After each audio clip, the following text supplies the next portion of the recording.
The arena is dark and full of theories. July 4th, morning. Haymitch Abernathy's house, Victor's Village, District 12. Haymitch opens his eyes. Sunlight pierces through broken blinds. Dust particles float in the air. The smell of stale alcohol and decay surrounds him. He's lying on the floor, bottles everywhere. His head pounds, his mouth tastes like death. For a moment, it's just another hangover. Another day in the prison he's built for himself over 24 years. Then he sees it. A capital-issued calendar on the wall. The date circled in red, July 4th, 74th Annual Hunger Games. Haymitch's breath stops. His hands start shaking. Not from alcohol withdrawal, from recognition. Memory floods back like a dam breaking Prim's body in the rubble. Medics running toward the parachutes. The explosion, her screams cut short. Peeta's yellow eyes. Hijacked, broken, screaming at Katniss. She's a mutt. Kill her. Katniss in the bunker. Hollow, empty. The girl on fire reduced to ash. Coin standing over them all. Cold. Calculating, a tyrant wearing a rebel's mask. Snow's roses. The blood on his lips. The poison that took decades to kill him but destroyed everyone around him first. Haymitch sits up. His heart races. No, this isn't possible. But it is. He knows it is. He's back. Before the reaping. Before Katniss volunteers. Before Peeta's name is drawn. Before it all went to hell, Haymitch stands, stumbles. Not from alcohol, from the weight of knowledge crashing into him. He lived through it all. The games. The quarter quell. The war. The aftermath. He watched them break. Watched them suffer. Watched Prim die while he stood helpless in District 13, staring at screens. And now he's here. Back at the beginning, with all of it in his head, every mistake, every failure, every moment he was too drunk to save them. Haymitch looks at his hands. They're younger, 40 years old, not the weathered 50-something he remembers being after the war. He crosses to the mirror, stares at his reflection. A ghost looks back, the man he was before Snow killed his family, before the decades of drinking numbed everything. But his eyes carry the weight of years that haven't happened yet. 1 shot, Haymitch whispers. I've got 1 shot to not fuck this up. He knows exactly what's coming. Every tribute, every twist, every betrayal, and he knows what he has to do. Haymitch turns, looks at the bottles covering every surface of his house. 24 years of self-destruction, 24 years of drowning and guilt for tributes he couldn't save. Not this time. He picks up the nearest bottle, whiskey, half empty. Haymitch hurls it against the wall. Glass explodes. He grabs another, smashes it, another. The geese outside scatter, honking in alarm. Haymitch moves through his house like a force of nature. Every bottle, every drop of alcohol that's kept him numb for 2 decades, destroyed. He tears through the kitchen, the living room, the bedroom. Glass crunches under his feet. Alcohol pools on the floor. When the last bottle is shattered, Haymitch stands in the wreckage, breathing hard. Never again, he says to the empty house. I'm done being useless. He strips off his filthy clothes, steps into the shower, the first real shower he's taken sober in years. The water is cold. He doesn't care. He scrubs away the smell of alcohol, the grime of self-hatred. When he emerges, he finds clean clothes, a shirt that isn't stained, pants without holes. He shaves.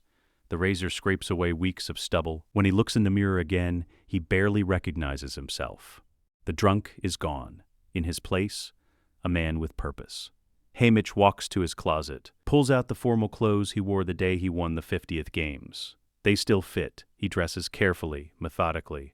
Today is reaping day, the day Katniss volunteers, the day Peeta's name is drawn, the day everything begins. But this time, it's going to be different. Because Haymitch Abernathy isn't the broken drunk anymore. He's the man who's going to save them all. District 12 Town Square. Late morning. Haymitch walks through the scene toward the Justice Building. People stare. Children stop playing. Mothers grab their kids, pulling them back. Is that Haymitch? He's walking straight. When's the last time anyone saw him sober? Haymitch ignores them. His eyes scan the crowd, looking for specific faces. There, across the square. Katniss Everdeen, 16 years old, standing with her little sister Prim. Her mother hovers nearby. Katniss's face is hard. Determined, she's wearing her reaping dress, the blue one her mother made. Prim clings to her, 12 years old, terrified, Haymitch's chest tightens. Prim is alive, whole, unburned. Not buried under rubble, he closes his eyes for a moment, steadies himself. I'm going to save you, he thinks. Both of you, all of you. He keeps walking, passes the hob, passes the bakery. Peeta Mellark is outside with his brothers, the baker's son. 16, stocky and strong from years of lifting flour bags. Peeta looks nervous. He keeps glancing at Katniss across the square. Haymitch knows what Peeta's thinking, what he'll say in the interview if this timeline plays out like the original. I've had a crush on her since we were 5. Haymitch continues to the Justice Building, climbs the steps to the stage where the mentors sit. Effie Trinket is already there, adjusting her pink wig and ridiculous outfit. She sees Haymitch approaching and nearly drops her clipboard. Haymitch, you're sober, Haymitch says flatly. Yeah, sit down, Effie. But you're never sober on Reaping Day. You fell off the stage last year, not this year. Haymitch takes his seat. The mayor glances at him, surprised, but saying nothing. The camera crews set up. The peacekeepers take their positions. Haymitch watches the crowd, studies every face. He knows which children will be reaped in other districts. He knows which will die in the bloodbath, which will survive, which will become pawns in the rebellion. But right now, only 2 matter: Katniss and Peeta. The clock strikes 2. The reaping begins. The reaping ceremony. Effie Trinket approaches the microphone. Her capital accent is painfully bright. Welcome, welcome, happy Hunger Games, and may the odds be ever in your favor. The history of Panem, the dark days, the Treaty of Treason, the Hunger Games as penance.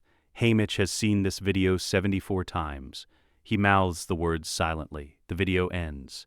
Effie returns to the microphone. Now the time has come to select one courageous young man and woman for the honor of representing District 12 in the 74th Hunger Games. She crosses to the girls' reaping ball. Her hand hovers over the slips of paper. Haymitch tenses. He knows what's coming. Ladies first. Effie's hand plunges in, emerges with a single slip. She unfolds it, reads, Primrose Everdeen. Silence. Then a small, terrified voice from the crowd. Prim, that's me.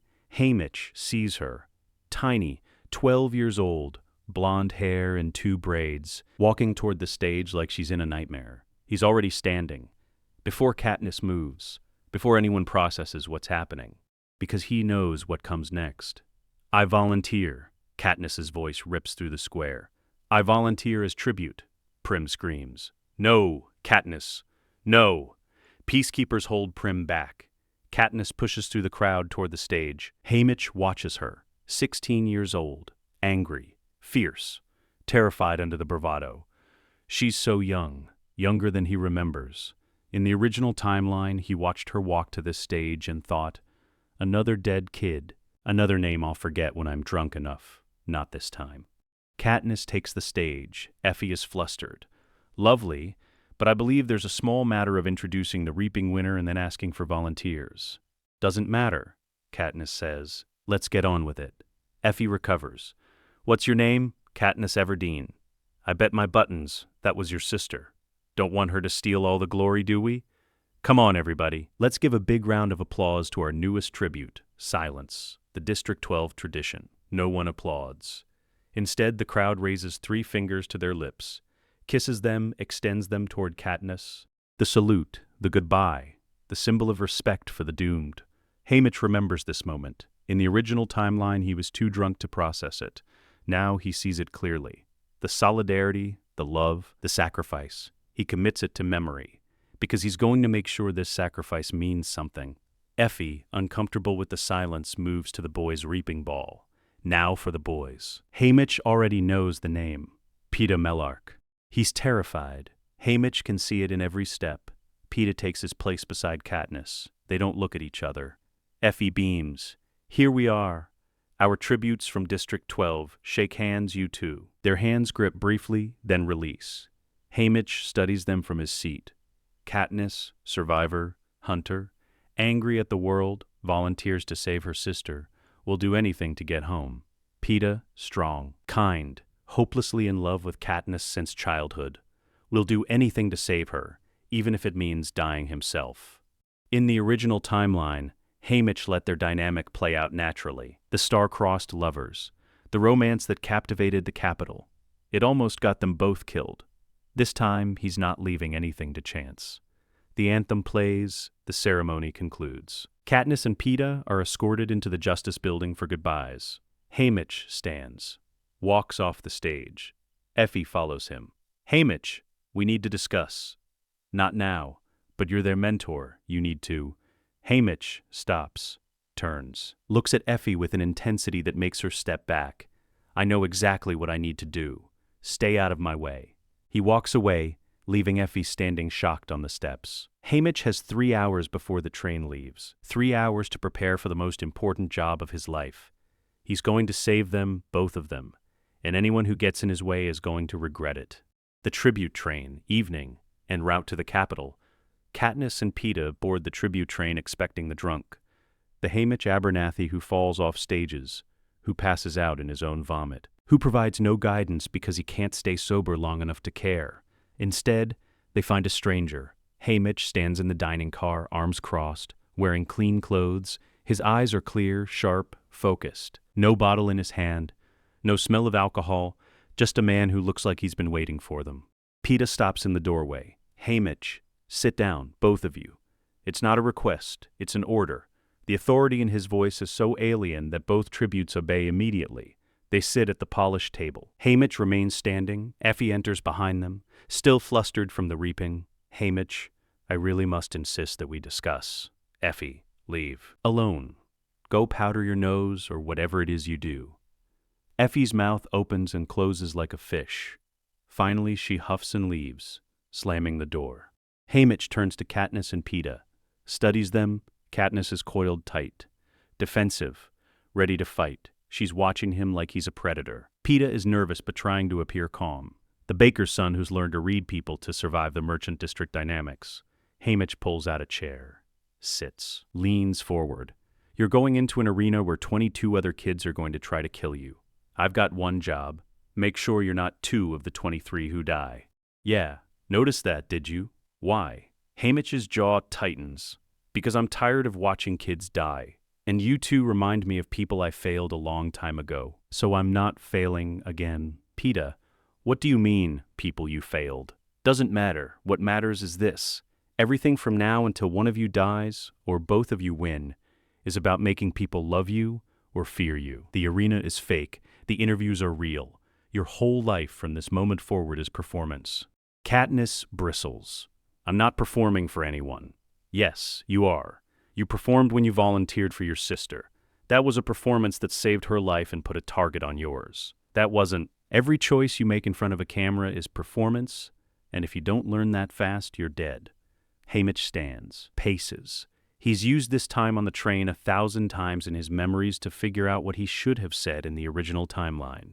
Katniss, you're a survivor. You've been keeping your family alive for years, hunting illegally, trading at the Hob.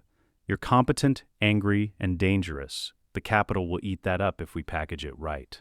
Katniss stares at him. How do you know about? I know everything about both of you. I've been watching District 12 tributes for 24 years. I know you hunt with Gale Hawthorne. I know you sing to Prim.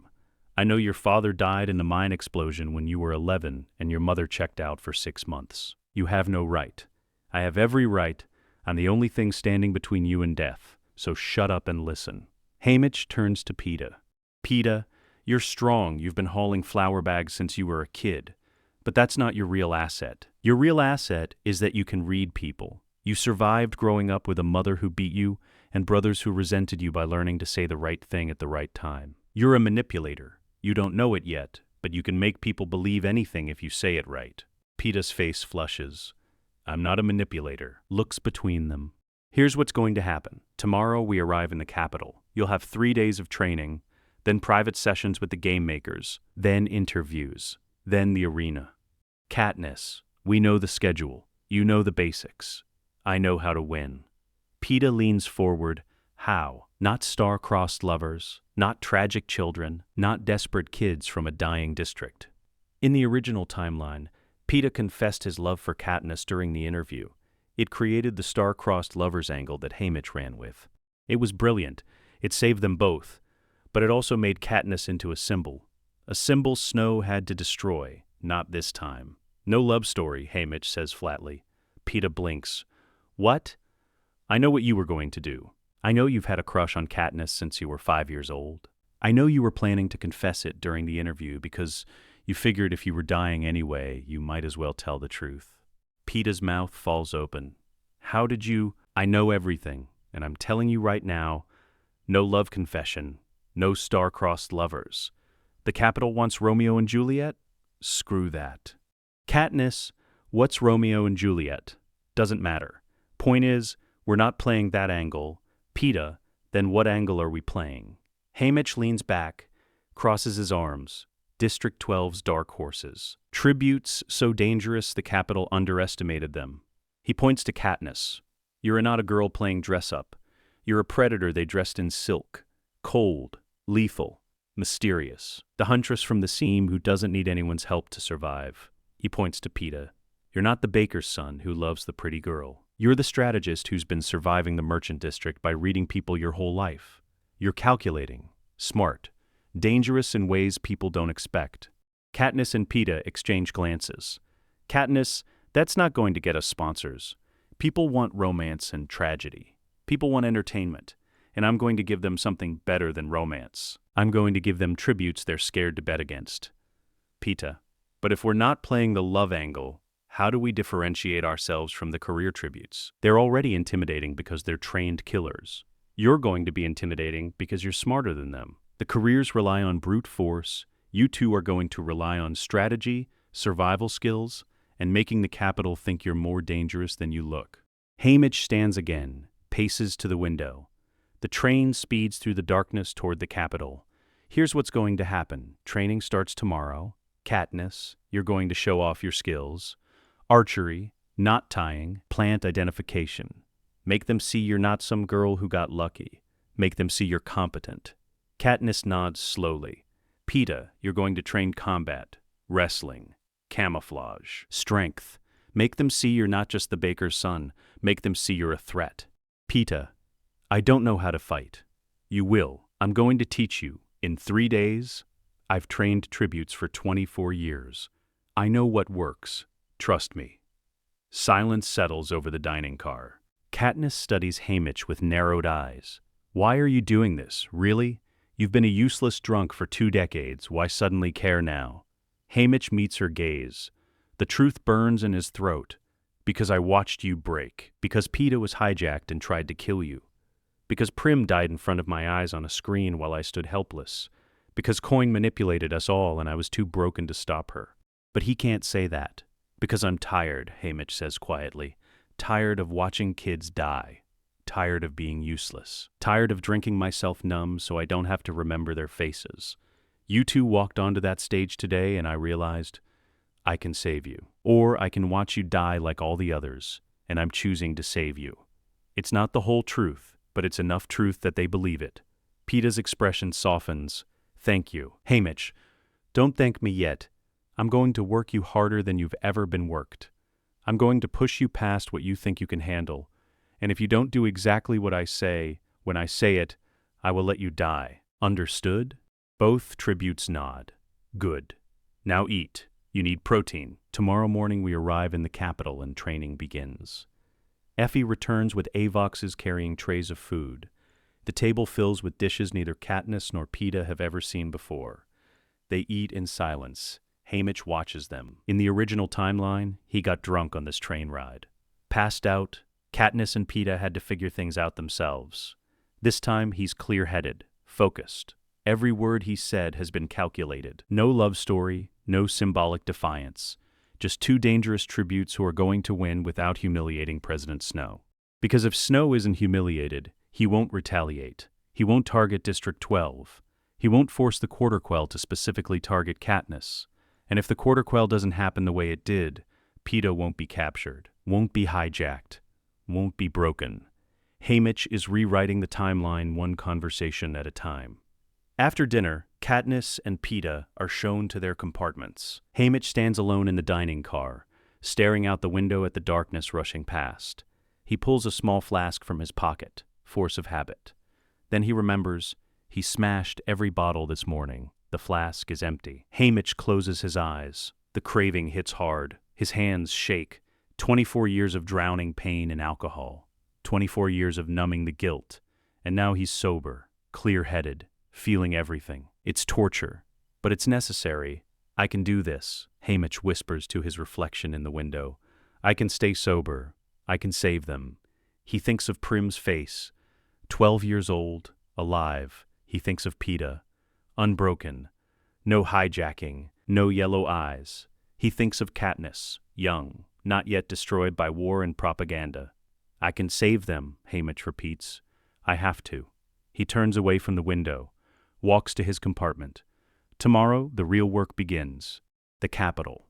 Training Center. Day 1, the tribute train arrives at dawn. The Capitol citizens line the streets, screaming, waving, their faces painted in garish colors. Katniss and Peeta stare out the windows, overwhelmed by the spectacle. Haymitch stands behind them. Don't wave, don't smile, look dangerous. They're cheering for us. They're cheering for entertainment. You're not their friends. You're their gladiators. Act like it. Peeta starts to raise his hand. Haymitch grabs his wrist. What did I just say? Peeta lowers his hand. The train pulls into the station. They're escorted to the training center, a massive tower where tributes live before the games. Haymitch leads them to the District 12 floor. 12 floors up. Luxury beyond anything they've ever seen. Effie chatters about the amenities, the automatic windows, the shower controls, the wardrobe. Haymitch cuts her off. Katniss, Peeta, you've got 2 hours before the opening ceremonies. Rest, eat, meet me in the living area at noon. A Capitol bar. 2 hours later, Haymitch sits at a high-end establishment 3 blocks from the training center. He's not drinking. He's nursing a glass of water, watching the door. At 10:47 a.m. exactly, Plutarch Heavensbee enters. Haymitch knows the exact moment because he's been waiting for this man for years. Decades, if you count the time that hasn't happened yet. Plutarch is the new head game maker, appointed after Seneca Crane's execution for allowing 2 victors in the 74th games. Except that hasn't happened yet. In this timeline, Seneca is still alive, still head game maker, still planning the 74th games. But Plutarch is already embedded in the game maker team, already a secret rebel, already planning to turn the games into propaganda for District 13. Haymitch just has to make sure Plutarch knows they're on the same side. Plutarch orders a drink at the bar. Haymitch stands, crosses to him. Plutarch Heavensbee, mind if I join you? Didn't believe it until now. Believe it. They sit at a corner table. Plutarch sips his drink. To what do I owe the pleasure? Haymitch leans in, drops his voice to barely a whisper. The Mockingjay Project. When were you planning to tell me? Plutarch's face goes white. His drink stops halfway to his mouth. What did you just say? District 13. Alma Coin. The rebellion you're planning. Tick-tock, Plutarch. Do you want my help or not? His eyes dart around the bar, checking for listeners. I don't know what you're talking about. You're embedded in the game maker team to sabotage from within. You're planning to turn the 75th games into an extraction operation for Katniss Everdeen, because District 13 wants her as their symbol, the Mockingjay, the girl on fire, the face of the rebellion.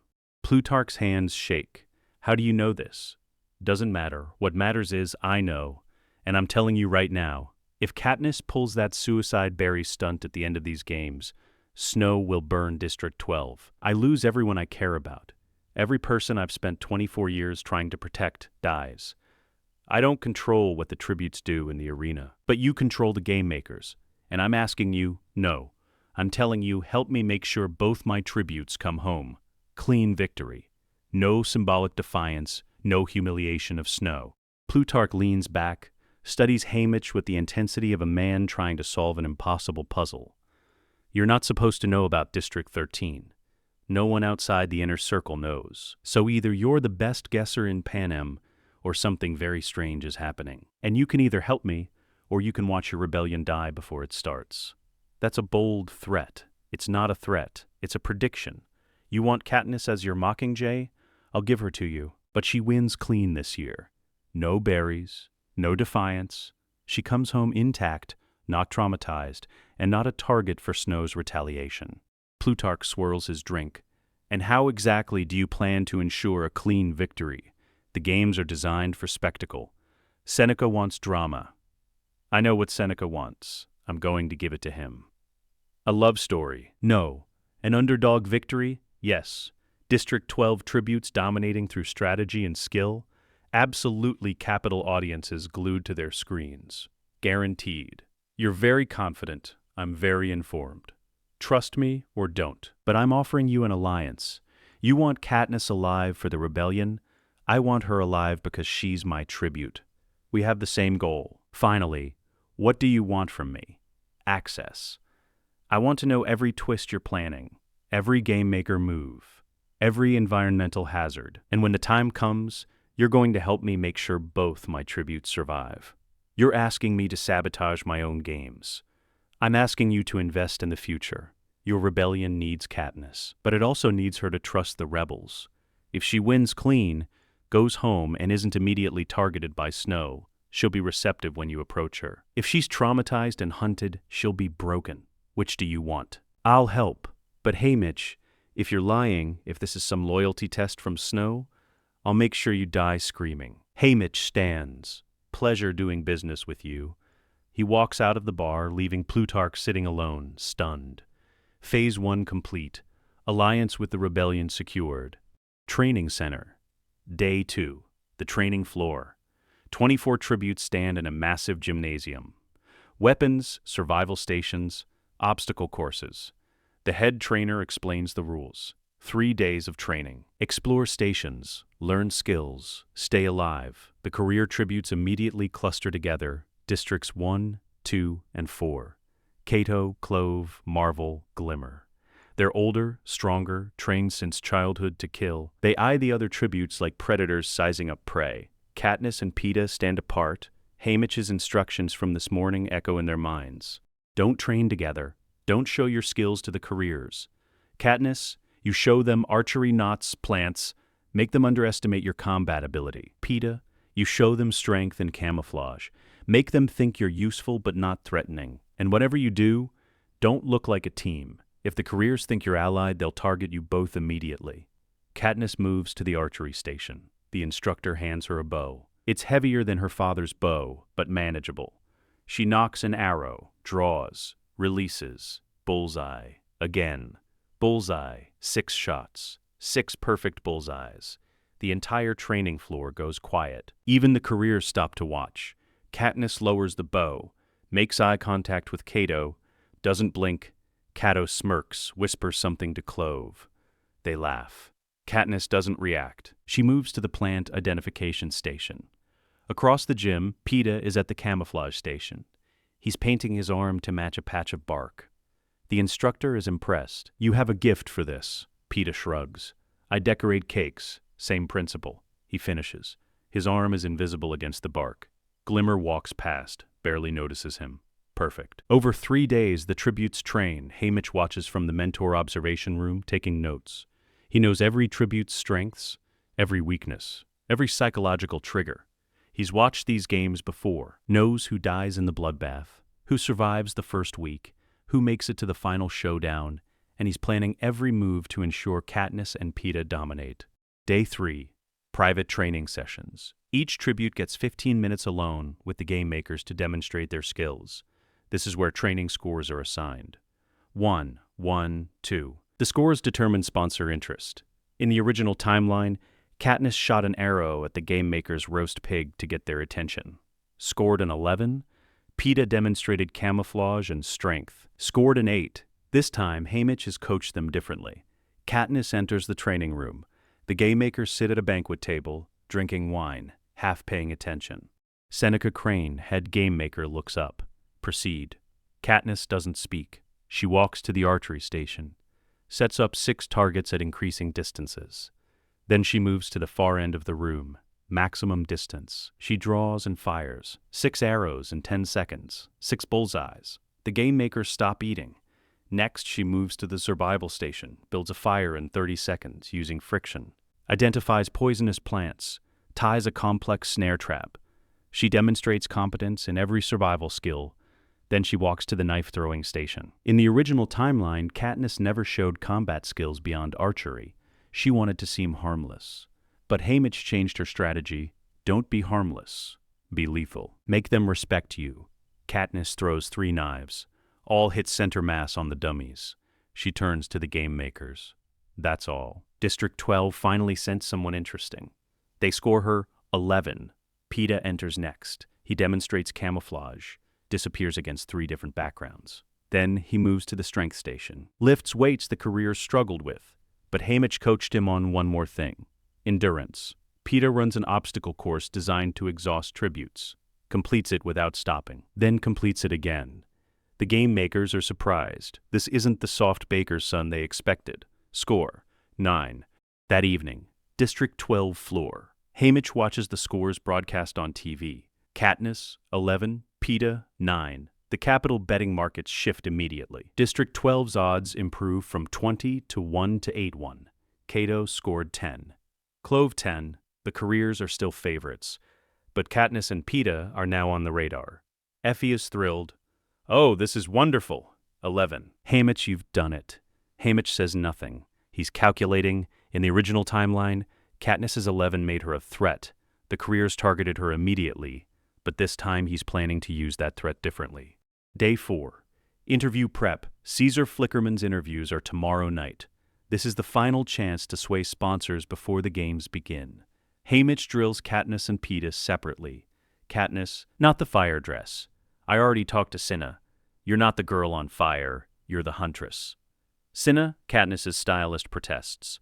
But the fire dress is iconic, like a predator at a Capitol party. Cinna reluctantly agrees. Haymitch continues, Caesar is going to ask about your training score. You're going to say, I've been hunting since I was 11. The arena is just another forest. Katniss, that sounds arrogant. It sounds confident. There's a difference.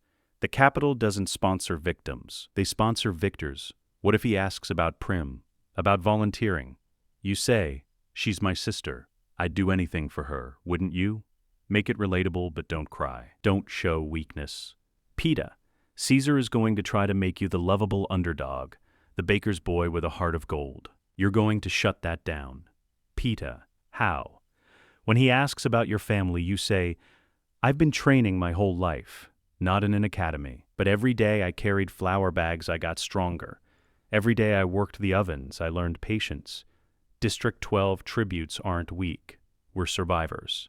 What if he asks about Katniss? This is the critical moment. In the original timeline, Peeta confessed his love here. He's going to ask, and you're going to say, she's my district partner. I respect her skills. I hope we both make it out. But only one of us can win. And I intend for it to be me. Peeta looks uncomfortable. That sounds cold. Interview night. The Remake Center. 24 tributes sit on stage in order of district. Each gets 3 minutes with Caesar Flickerman. The careers go first. Cato is arrogant. Clove is vicious. Glimmer is seductive. Marvel is confident. Then District 12. Katniss's interview, Caesar. Katniss Everdeen, and 11. That's impressive. Tell us, what's your strategy? How to hide, how to kill. The audience goes quiet. This isn't the sweet volunteer they expected, Caesar. That's quite direct. And your sister, Primrose, you volunteered for her. I'd do anything for her, wouldn't you? The audience murmurs approval, relatable. Caesar, what do you think your chances are? Better than anyone expects. The audience erupts in applause. Peeta's interview. Caesar, Peeta Millark, a 9, strong score. Tell us about yourself. Peeta, I'm from District 12. I've worked in my family's bakery since I was 5. People think that makes me soft, but every day I carried 100-pound flour bags. Every day I worked the ovens in the heat. District 12 tributes aren't weak, we're survivors. Caesar, and what about your district partner, Katniss? You two seem like a strong team. I hope we both make it out of the bloodbath, but only one of us can win, and I intend for it to be me. The audience is surprised. No love confession, no romance. Just 2 dangerous tributes from District 12. Caesar, well, may the best tribute win. The interviews end. The tributes return to their floors. Haymitch watches the Capitol betting markets on his tablet. District 12's odds improve again. 6-1. Sponsors are interested. Phase 2 complete. Public perception managed. The night before the games. District 12 floor. Katniss and Peeta sit in the living area. Tomorrow, they enter the arena. Haymitch joins them. He's holding 3 small objects. These are for you. He hands Katniss a small token. Your Mockingjay pin. Cinna will attach it to your jacket tomorrow. It's your district token. The pin Madge gave her before she left. Haymitch hands Peeta a small loaf of bread wrapped in cloth. From your father, he sent it with a note. Make us proud. Peeta's eyes water. He actually sent this? Yes, here's what's going to happen. He lays out the plan with surgical precision. Bloodbath at the cornucopia. Careers will dominate. Don't engage. Katniss, you run. Don't look back. Get to water. There's a stream 3 miles northeast. Follow it. How do you know? Trust me, Peeta.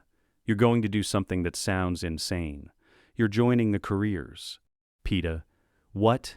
You scored a 9. You're strong. They'll think you're useful. They'll invite you to join their pack. You say yes. They'll kill me the second I'm not useful. No, because you're going to be useful. You're going to lead them away from Katniss. You're going to feed them false information. And when the time is right, you're going to escape. Katniss, that's suicide. It's strategy, and it's going to save both of you. Haymitch pulls out a map, draws it from memory. The arena is a forest. Temperate. The cornucopia is here. Water sources here and here. The career pack will camp at the cornucopia. Katniss, you'll be in the forest. Peeta, you'll be embedded with the careers. How do we communicate? Peeta asks. Sponsor gifts. I'll send you supplies with coded messages. A pot of broth means move north. Burn medicine means danger, stay hidden. I'll coordinate everything from here. Because I've spent 24 years watching tributes die, and I'm done. You two are going to win, both of you, together. The rules say only one victor. The rules will change. Trust me. Silence. Finally, Peeta, okay, I trust you. Katniss hesitates, then nods. Haymitch stands. Get some sleep tomorrow. The real game begins. And I'm going to make sure you both survive it. He leaves them alone. In his room, Haymitch doesn't sleep. He sits by the window staring at the Capitol lights. Tomorrow, his tributes enter the arena. Tomorrow, he starts the most complex manipulation of his life. 24 tributes go in. 23 die. But not his. Never his. Haymitch pulls out a small notebook. Writes a list. Phase 1, Plutarch Alliance O. Phase 2, Public Perception O. Phase 4, Victor Extraction. Phase 5, Prevent Retaliation. He closes the notebook. Stares at his hands. In the original timeline, these hands held bottles. Now, they hold the fate of 2 children. I can do this, Haymitch whispers. I can save them. He has to, because the alternative, watching them die again, is unthinkable. Tomorrow, the 74th Hunger Games begin, and Haymitch Abernathy is going to rewrite history. Arena launch day. The catacombs beneath the arena. Katniss stands in the glass cylinder that will lift her into the arena. Cinna makes final adjustments to her jacket, dark green, practical with the Mockingjay pin attached. Remember what Haymitch said, Cinna whispers. Run, don't look back. Katniss nods. Her heart pounds. Cinna steps back. The glass cylinder seals. Katniss rises, up through darkness, into blinding sunlight. The arena materializes around her. She's standing on a metal platform, a tribute pedestal. 23 other pedestals form a circle around a giant golden structure, the cornucopia, shaped like a horn, filled with supplies, weapons, food, survival gear, everything a tribute needs. Katniss's eyes scan the other tributes. Cato, Clove, Marvel, Glimmer. The careers look confident, already eyeing the weapons. Peeta stands 6 pedestals away. He catches her eye, nods once. The voice of Claudius Templesmith booms across the arena. Ladies and gentlemen, let the 74th Hunger Games begin. You have 60 seconds before the gong sounds. Good luck, and may the odds be ever in your favor. The countdown clock appears. 60 seconds. Katniss looks at the cornucopia. She could reach it in 20 seconds. Grab a bow. Arrows. But Haymitch's voice echoes in her mind. Don't engage. Run. Get to water. She looks past the cornucopia. Trees. Dense forest. Northeast. 30 seconds. Her muscles tense. 10 seconds. She takes a breath. The gong sounds. Katniss sprints. Not toward the cornucopia. Away from it. Into the forest. Behind her, chaos erupts. The cornucopia bloodbath. Tributes clash at the Golden Horn. Weapons are grabbed. Blood is spilled. Cato drives a sword through the District 9 boy. The cannon fires. First death. Clove throws a knife. It embeds in the District 4 girl's back. Second cannon, the District 3 boy tries to grab a pack, Marvel's spear takes him down. Third cannon, Peeta doesn't run. He moves toward the cornucopia, but slowly, deliberately. He grabs a bag of apples, a water bottle, nothing threatening. Cato finishes killing the District 10 girl, turns, sees Peeta. You, Cato points his sword. Baker boy, you scored a 9, you know how to fight. Peeta holds up his hands. I'm strong, I can help you hunt. Cato studies him, the other careers gather. Clove, Marvel, Glimmer, and the District 4 male tribute. Clove, he's from 12. His district partner scored 11. He knows where she'll run. Smart.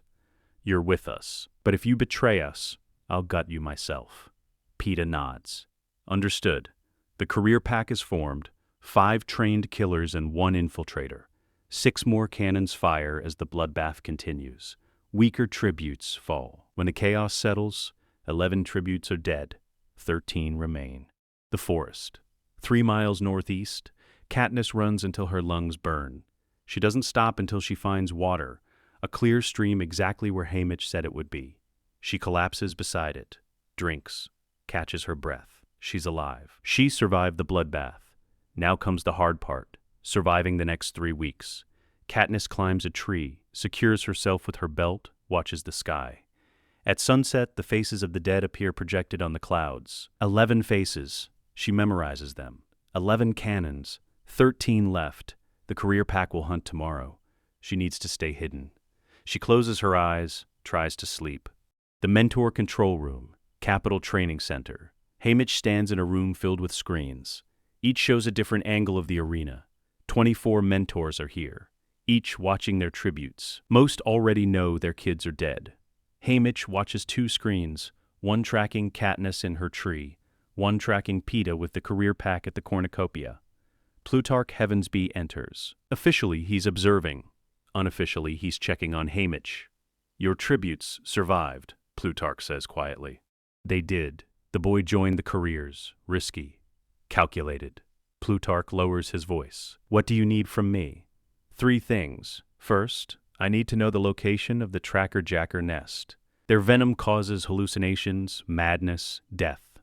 In the original timeline, Katniss discovered the nest by accident, dropped it on the career pack, killed Glimmer and the District 4 girl. This time, Haymitch is going to engineer that accident.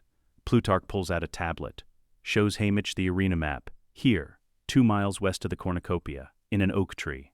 Haymitch memorizes the location. Second, I need a sponsor gift. A loud noisemaker, something I can trigger remotely. What for? To agitate the tracker-jackers at the right moment? Plutarch's eyes widen. You're going to use them as a weapon? Yes. That's brilliant and cruel. It's survival. Third, I need Seneca Crane to announce a rule change. 2 tributes from the same district can win together. That's not going to happen. The whole point of the games is 1 victor. It will happen, because the Capitol loves a love story.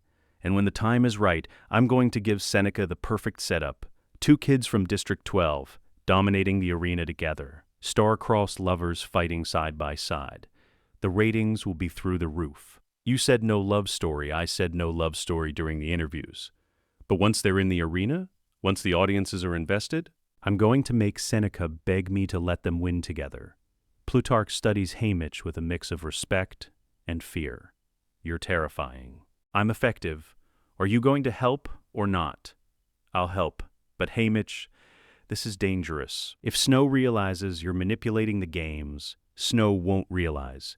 Because everything I do is going to look like luck, clever mentoring, tribute ingenuity. By the time he figures it out, it'll be too late. Plutarch leaves. Haymitch returns to his screens. Katniss is asleep in her tree.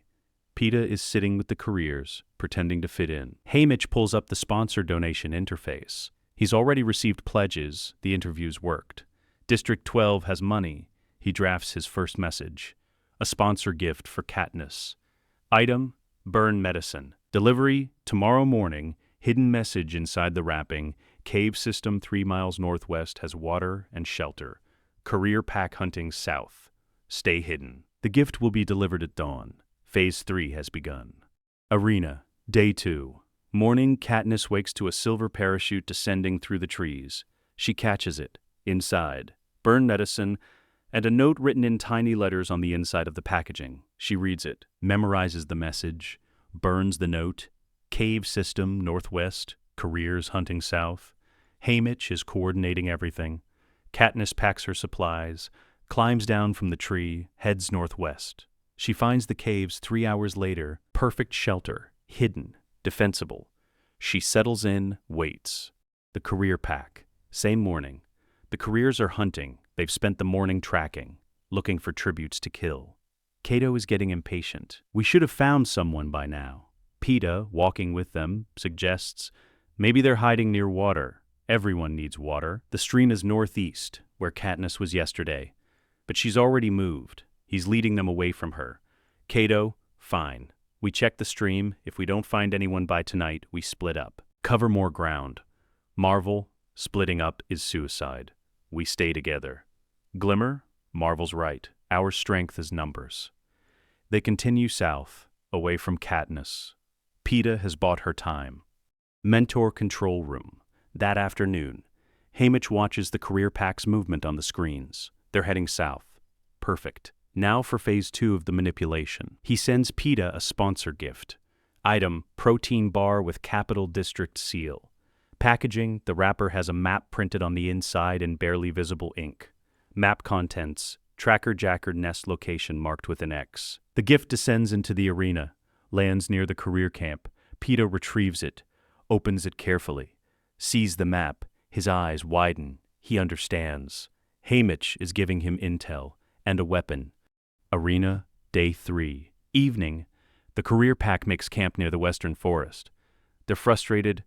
3 days of hunting with only the bloodbath kills to show for it. Cato, tomorrow we find someone, or I start killing you all myself. They laugh. Uneasy. Peeta studies the map. The Tracker Jacker nest is half a mile away, in an oak tree. He needs to lead them near it without being obvious. At dinner, he makes his move. I heard something earlier, northwest of here. Could have been a tribute, but we could check in the morning. Clove, if you're wasting our time, I'm not. The career pack agrees to check northwest at dawn. Peeta has successfully lured them toward the Tracker Jacker nest. Arena, day 4. Dawn, the career pack moves northwest. Peeta leads them. They reach the oak tree. The massive nest hangs from a thick branch 40 feet up. Glimmer spots it. Tracker Jackers. We should avoid. A loud musical noise erupts from the underbrush. A sponsor gift, but not a normal one. Haymitch triggered it remotely. A device designed to emit high-frequency sound. The Tracker Jackers go berserk. The nest vibrates. Wasps pour out. Run, Cato screams. Too late, the swarm descends. Glimmer is hit first. 20 stings. She collapses convulsing. The venom takes hold immediately. Hallucinations, madness. Her cannon fires. Marvel tries to run. The wasps chase him. 15 stings. He stumbles, falls. Cannon, the District 4 male tribute is stung repeatedly. He makes it 50 yards before collapsing. Cannon, Cato, Clove, and Peeta run. They're faster. The wasps give up chase after a quarter mile. The 3 survivors collapse, gasping. Cato is stung once, Clove twice, Peeta 3 times. The venom causes hallucinations, but not death in small doses. They'll recover in a few hours. Cato, breathing hard. What the hell was that noise? Clove, sponsor gift. Somebody triggered it to agitate the wasps. You led us here. Peeta, genuinely terrified. I didn't know about the nest. I heard a sound yesterday. I thought it was a tribute. If I find out you sabotaged us. Clove grabs Cato's arm. He's stung, too. If he knew about the wasps, he wouldn't have gotten himself stung. You're on thin ice, Baker boy. 3 cannons. The career pack is down to 3 members. Haymitch just eliminated half of them without Katniss lifting a finger. Mentor control room. That morning. The other mentors stare at Haymitch.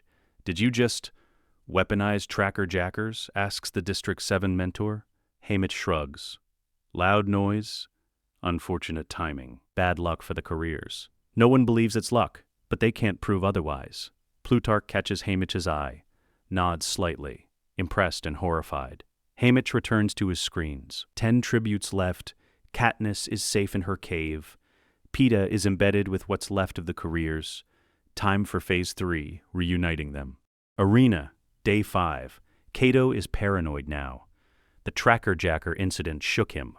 "We're being played," he mutters. "Someone's manipulating the arena." Or a really good mentor. They abandon their hunting strategy, set up a defensive position near the cornucopia, hoard the supplies. This gives Haymitch the opening he needs. He sends Katniss a sponsor gift. Item: a pot of broth. Hidden message: careers at cornucopia. Supplies unguarded at night. Peeta will create distraction at midnight. Steal what you can. Katniss reads the message. Understands. Haymitch is coordinating a rendezvous. Arena, Day 5.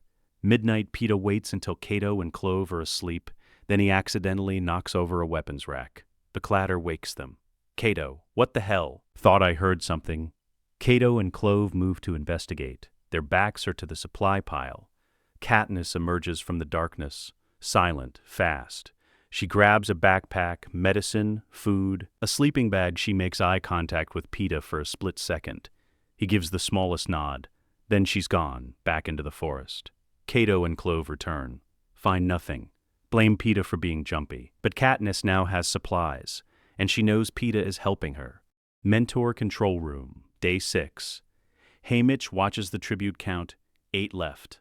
Katniss, Peeta, Cato, Clove, Thresh, District 11, Rue, District 11, Foxface, District 5, and the District 10 boy. In the original timeline, Rue died in Katniss's arms. Thresh killed Clove in revenge. Foxface died from poisonous berries. This time, Haymitch is going to control every death. He approaches Seneca Crane in the Game Maker control room. Seneca, the ratings, how are they? Seneca looks up. Strong. Your tributes are doing well. The girl is elusive. The boy is surprisingly strategic. They're both smart. And here's the thing. Audiences love underdogs. But you know what they love more? What? Because it's better if it develops naturally in the arena. 2 kids from District 12 forced to work together to survive. They start as strangers. They become allies. And maybe more. You think you can sell that? I know I can. But I need your help. I need a rule change. 2 tributes from the same district can win together. Which is why it'll be historic. The first time in Hunger Games history. 2 victors, a pair. The Capitol will eat it up. Seneca considers. When Katniss, Peeta, and 3 others. You announce the rule change. Audiences will go insane. The betting markets will explode. And I guarantee you, those 2 will give you the most dramatic finale you've ever had. Seneca smiles slowly. You're a manipulative bastard, Haymitch. I'm a good mentor. Is that a yes? I'll think about it. Think fast. You've got 3 days before the finale. Haymitch walks away, plants the seed. Seneca will take the bait. Haymitch knows because he's seen this timeline before. The rule change is coming. Arena, Day 7, the District 10 boy dies trying to steal from the career pack. Cato kills him. Cannon. 7 tributes left. That evening, Rue is killed by Marvel. Wait, no. Haymitch intervenes. He sends Katniss a sponsor gift before the confrontation can happen. Item: a whistle. Hidden message: District 11 girl trapped. Northwest quadrant. Help her. Alliance valuable. Katniss finds Rue caught in a net trap. Frees her before Marvel arrives. Rue survives. They form an alliance. 2 12-year-old girls working together. The Capitol audiences love it. Arena. Day 9. Foxface dies. Not from poisonous berries. Haymitch ensures she never encounters them. Instead, she dies from dehydration after Thresh destroys her water supply in retaliation for her stealing from him. Her cannon fires. 6 tributes left. Katniss, Peeta, Cato, Clove, Thresh, Rue. Arena. Day 10. The rule change. Claudius Templesmith's voice booms across the arena. Attention tributes. There has been a rule change. 2 tributes from the same district may both be declared victors. This will be the only announcement. Good luck. Katniss, hiding in the forest with Rue, freezes. 2 victors, she and Peeta, can both win. She looks at Rue. I have to find him. Rue, the boy from your district. He's with the careers. I know, but if this is real, we can both go home. Rue smiles. Then go. I'll be fine. Katniss hugs the little girl. Stay hidden. I'll come back for you. She runs. Toward the cornucopia. Toward Peeta. The cornucopia. That night, Cato is furious about the rule change. This is bullshit. There's supposed to be one victor. Clove. Doesn't matter. We kill them all anyway. Or I could find the girl. Lead her into a trap. Cato, you've been useless so far. I know where she hides. I can bring her to you. Cato considers. Fine, go. But if you betray us, heads into the forest. He's free. Finally, he finds Katniss an hour later. She has her bow drawn. Peeta. Katniss. Did you hear the announcement? Yes, we can both win. Then let's win. They embrace. Briefly. Allies reunited. Peeta, the careers are at the cornucopia. Cato and Clove. Thresh is hunting alone. Rue is hidden. Katniss. Haymitch has been coordinating everything, hasn't he? He's been playing five-dimensional chess with the entire arena. Then we trust him. What's the plan? Arena. Day 11, the final battle setup. Haymitch sends one more gift. Item, a small explosive device disguised as medicine. Delivery to Katniss and Peeta. Instructions hidden in packaging. Place at cornucopia entrance. Trigger when careers emerge. Explosives will incapacitate, finish them quickly. It's brutal. Calculated. But necessary. Katniss and Peeta set the trap at midnight. Arena. Day 12. Dawn, the endgame. Thresh is killed by the game makers. They release wolf mutations. He fights them but is overwhelmed. Cannon. Rue is found by Clove. But before Clove can kill her, Katniss's arrow takes Clove down. Clove's cannon fires. 3 tributes left. Katniss, Peeta, Cato. The game makers force them together. Drain the water sources. Release the wolf mutations to herd them toward the cornucopia. Final showdown. The cornucopia. Final battle. Cato stands atop the golden horn, sword in hand. Covered in blood. Katniss and Peeta approach from opposite sides. The wolf mutations circle below, snapping. Cato, come on, let's finish this. Katniss knocks an arrow. Peeta grabs a spear from the cornucopia supplies. They attack simultaneously. Katniss's arrow hits Cato's sword arm. He drops the weapon. Peeta throws the spear. It embeds in Cato's leg. Cato falls from the cornucopia into the wolf mutations. They tear into him. He screams. Katniss, unable to watch him suffer, shoots him through the head. Mercy kill. His cannon fires. Silence. Claudius Templesmith's voice. Ladies and gentlemen, the victors of the 74th Hunger Games, Katniss Everdeen and Peeta Mellark, District 12. The arena goes quiet. The mutations retreat. Katniss and Peeta collapse, alive. Together, a hovercraft descends. Extracts them. They've won. Both of them. No berries. No symbolic defiance. No humiliation of President Snow. Just a clean, dramatic, romantic victory that the Capitol can market for years. The victor's crown, the Capitol celebration. President Snow himself places the crowns on their heads. Katniss and Peeta stand on the stage, holding hands. Exhausted, but alive. Snow smiles. It doesn't reach his eyes, but he's satisfied. Congratulations, he says quietly. You've given us quite a show. Just a tired girl who wants to go home. Perfect. He turns to the crowd, raises their joined hands. You're victors. Mentor gallery, behind the scenes. Haymitch watches from the shadows, doesn't join the celebration. Plutarch approaches. You did it. 2 victors. Clean win. No rebellion signature. That was the plan. Snow's satisfied he's not retaliating against District 12. Good. But Haymitch, what now? The rebellion still needs a symbol. Katniss was supposed to be that symbol. Haymitch turns. Looks at Plutarch. She will be. Just not yet. Give her a year. Let her heal. Let her think she's safe. Then we approach her. On our terms. When she's ready. And if she refuses, she won't.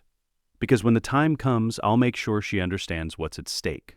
But for now, she gets to be a kid. They both do. You really care about them. They're mine. I failed my tributes for 24 years. Not them. Never them. Haymitch walks away. Leaves the celebration behind. He has one more thing to do.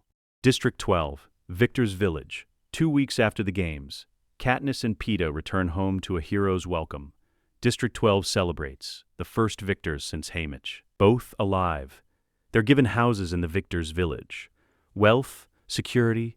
Prim runs to Katniss, sobbing. You came back. You both came back. Katniss holds her sister.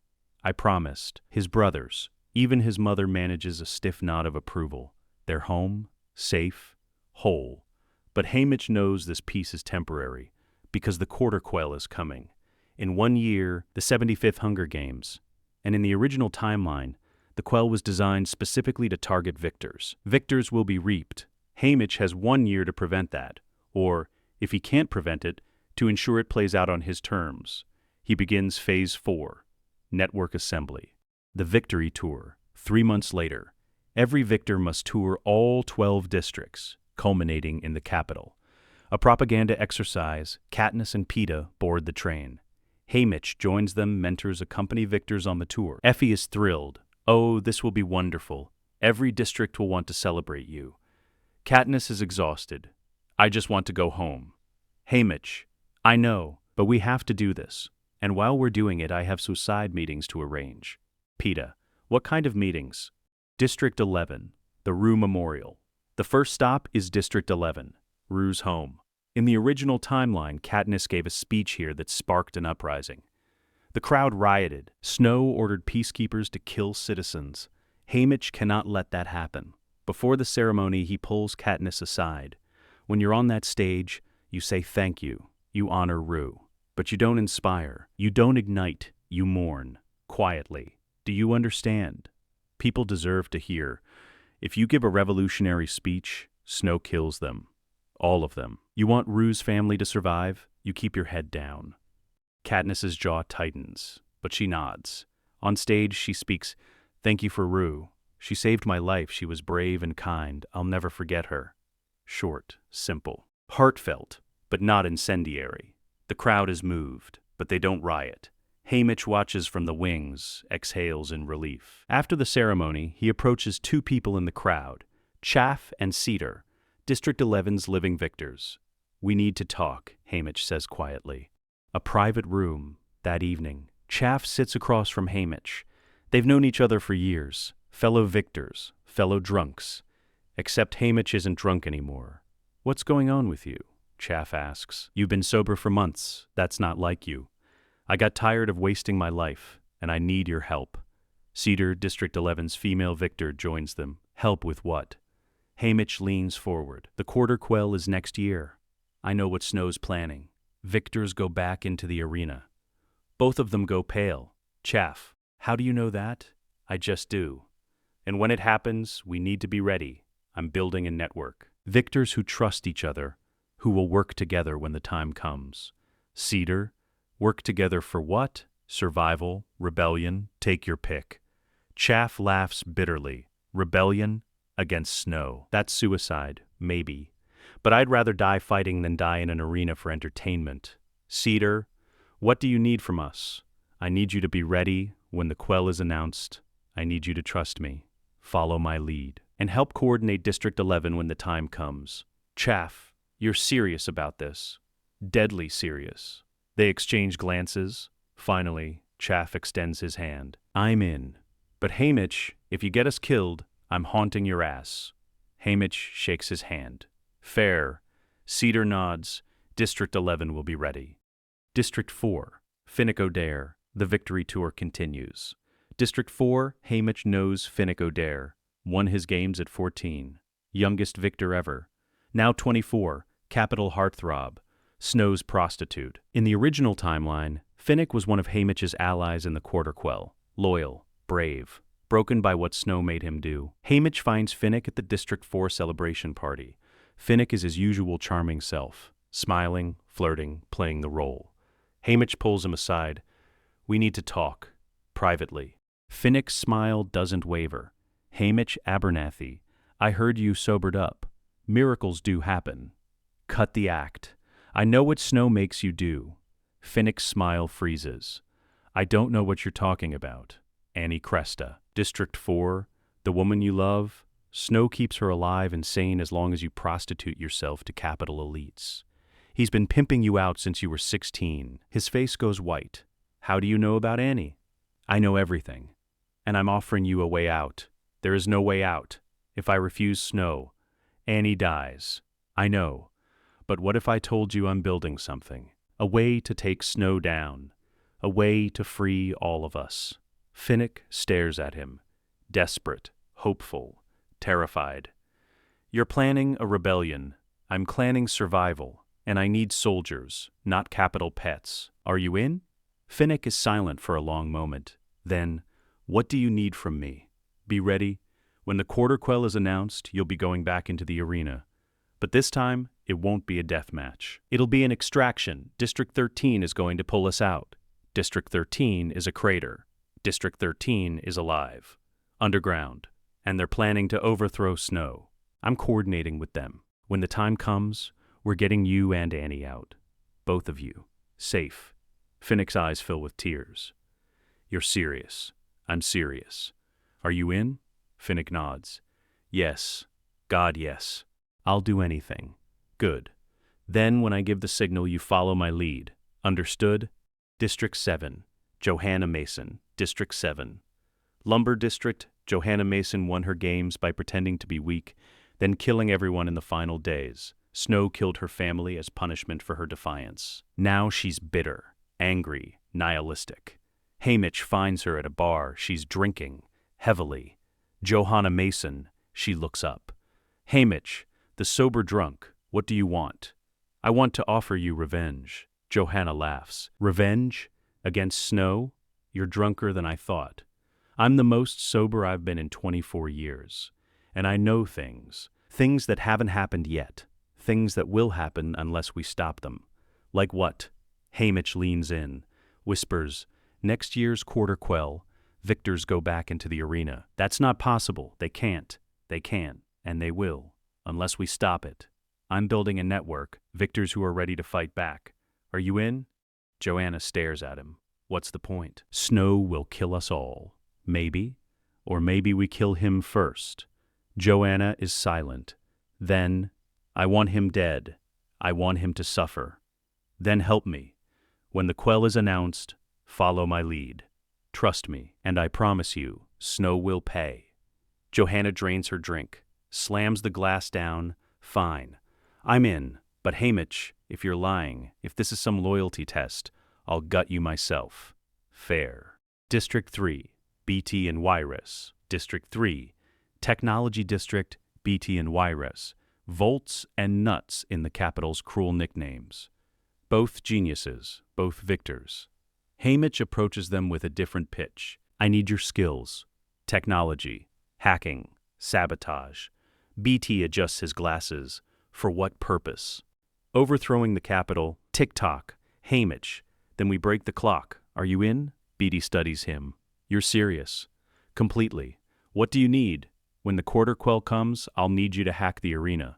Shut down the game maker controls. Create chaos. Can you do that? BT smiles. I can do better. I can fry every system they have. Good. Then you're in. Wyris, tick-tock. The clock stops. Tick-tock. Haymitch, exactly. Phase 4, Step 4 complete. 6 months later, the Victor Network. Haymitch has assembled a coalition. Finnick O'Dare, District 4, Combat Specialist. Capital Intelligence, motivated by saving Annie. Johanna Mason, District 7, Demolitions. Rage, motivated by revenge. Chaff and Cedar, District 11. District Mobilization, motivated by justice. BT and Wyris, District 3. Technology, hacking, motivated by intellectual challenge and survival. They meet in secret. Using coded sponsor network communications, Haymitch has spent months setting up dead drops, encrypted messages, safe channels. They don't know how he knows what's coming. They don't ask. They just trust. Because Haymitch has been right about everything so far. In their first group meeting, held via encrypted video, Haymitch lays out the plan. The quarter quell will be announced in 3 months. When it happens, some of us are going back into the arena. But this time, we're not playing the Capital's game. We're using the arena as a distraction while District 13 prepares for war. Why now? Because now we have leverage. Katniss and Peeta, they're victors. They're beloved. If we can get them out of the arena alive and position them as symbols of rebellion, the districts will rise. Johanna, and if we can't get them out, but I won't let that happen. BT, what's the timeline? 3 months until the announcement. 6 months until the games. 1 year total to coordinate a full-scale rebellion. Tick-tock. Haymitch, then we'd better move fast. 3 months later, the Quarter Quell announcement. President Snow appears on every screen in Panem. Ladies and gentlemen, as a reminder that even the strongest among us cannot overcome the power of the capital, on this, the 75th anniversary and third Quarter Quell, the tributes will be reaped from the existing pool of victors. The nation goes silent. Katniss, watching from her house in Victor's village, feels her world shatter. She's going back into the arena. Peeta appears at her door minutes later. Did you hear? Yes, we're going back. Yes. Haymitch arrives an hour later, finds them both sitting in Katniss's living room, staring at nothing. I know what you're thinking, Haymitch says. You're thinking you survived once. You got lucky, you won't get lucky twice. Katniss, we're dead. No, you're not. Because this time you're not going in alone. You're going in with a team, and we're getting you out. How? Haymitch sits. District 13 is alive. They're going to extract you from the arena. I've been coordinating with them for months. Finnick, Johanna, BT, they're all part of the plan. We're turning the Quarter Quell into the spark that starts the rebellion. You knew this was coming. Yes. How? Haymitch meets her eyes. Because I'm very good at predicting Snow's moves. And I'm even better at countering them. And when the arena explodes, don't fight the extraction. Let District 13 take you. Katniss, what about District 12? I'm evacuating 90% of the population before the arena even starts. Gale is helping me coordinate. By the time Snow retaliates, most of your people will be safe. He's going to bomb 12. I know. And I'm making sure as few people die as possible. Silence. Finally, Katniss, okay. I trust you. Haymitch stands. Good, because Phase 5 starts now.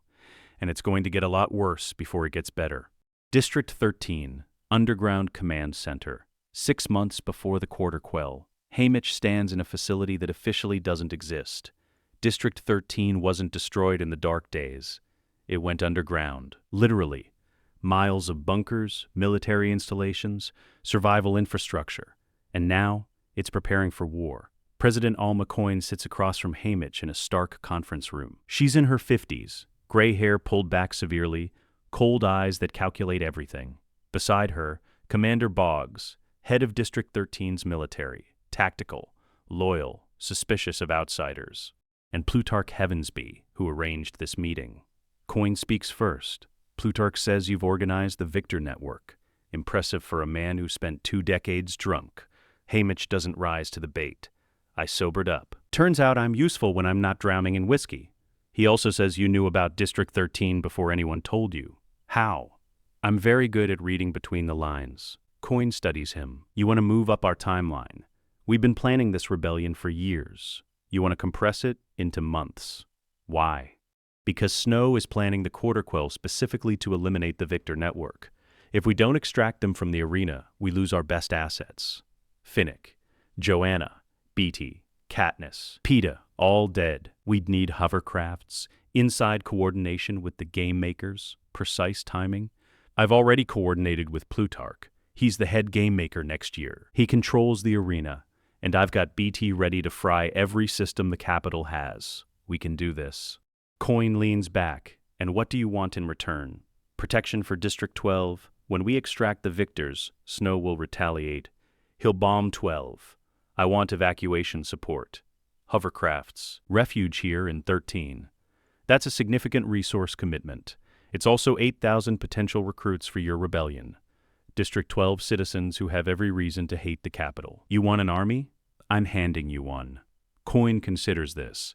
The logic is sound. What about Katniss? You're protecting her. Why? Haymitch's jaw tightens. Because she's my tribute, and I don't sacrifice my people unless there's no other choice.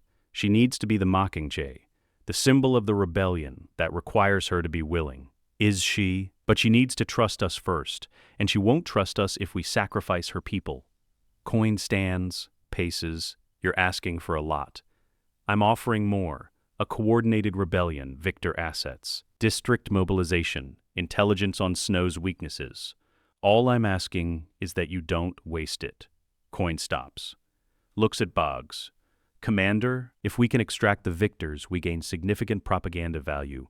And if Haymitch can deliver District 12's population, that's a major win. But Haymitch, if this fails, If you cost us resources for nothing, there will be consequences. Understood. They shake hands. The alliance is formed. But Haymitch sees something in Coin's eyes.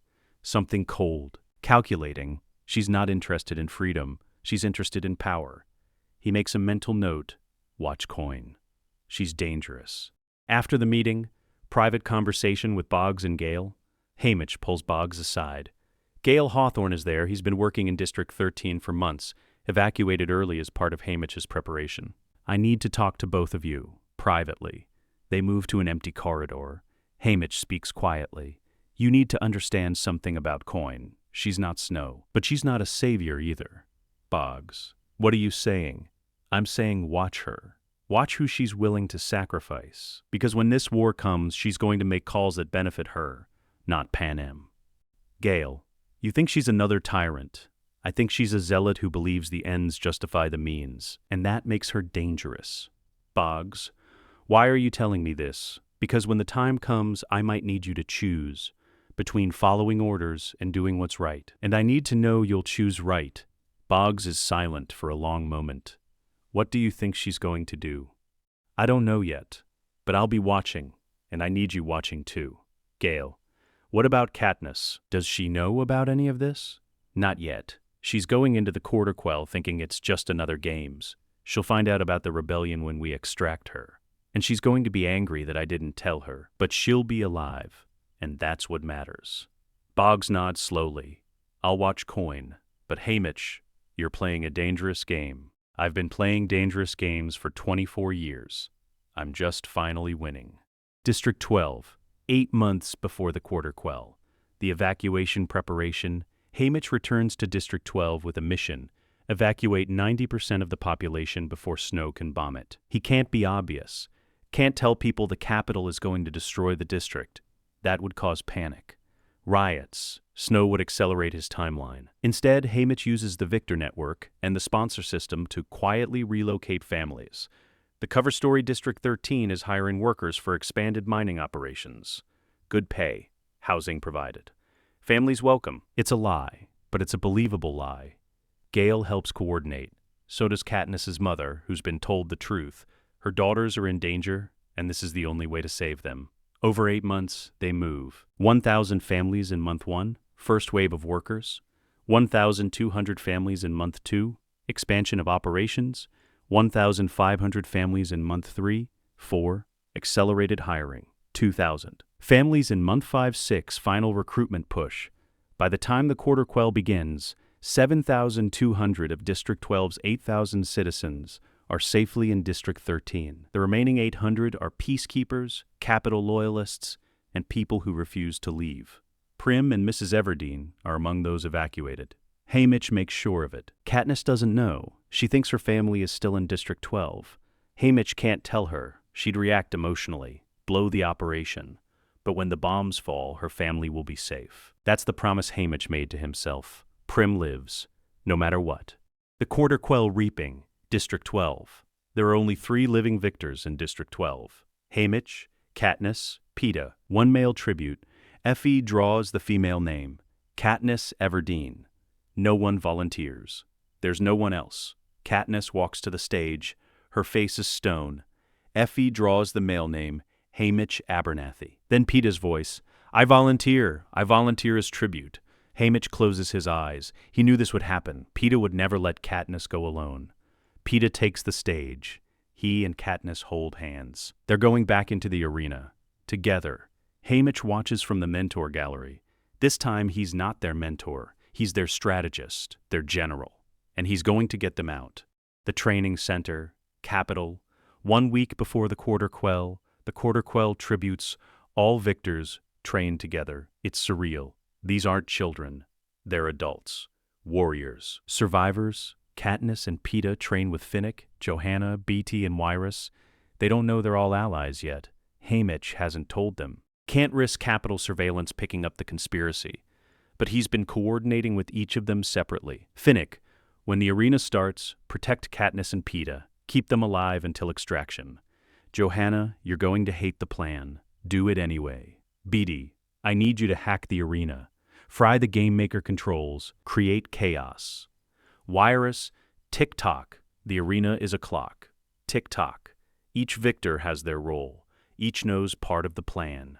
None knows the whole picture. Only Haymitch sees the entire board. The arena. Day 1. The clock. The 75th games begin. The arena is revealed. A circular island surrounded by water, divided into 12 wedge-shaped sections like a clock. Each section contains a different environmental hazard that activates every hour. Blood rain, poisonous fog, tracker-jackers, tidal waves, mutations. Haymitch watches from the mentor gallery. Plutarch stands beside him. The clock design, Plutarch says quietly. It's thematically appropriate. Time running out for the capital. Haymitch, how long until BT can hack the system? He needs to locate the central control hub and physically wire into it. Then we have 3 days to keep everyone alive. The tributes enter the water. Swim to the cornucopia, the bloodbath begins. But the career pack isn't hunting Katniss and Peeta this time.